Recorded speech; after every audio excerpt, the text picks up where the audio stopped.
আসসালামু আলাইকুম। আমরা আজকে কালুরগাঁও এক ওয়াজ দোয়ার মাহফিল আসছিলাম।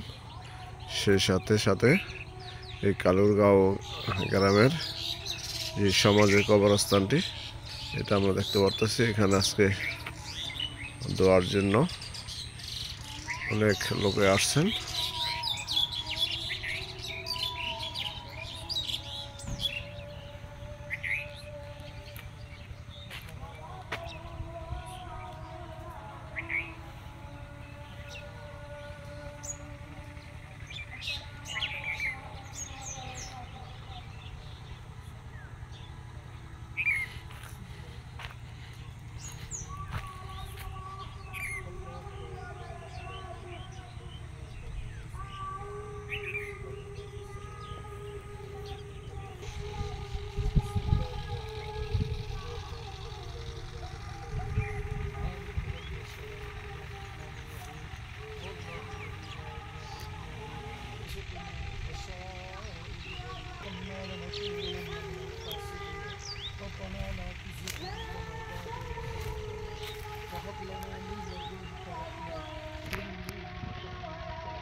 এমন একটি জায়গার মধ্যে এসে হাজির হয়ে গেছি, এই জায়গার মানুষ আমাদেরকে দেখতে পায়, আমাদের কথা শুনতে পাই না।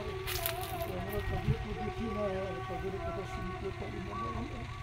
দুনিয়ার এক জায়গা থেকে আরেক জায়গার খবর সেদিন কোনো দিন আসে না।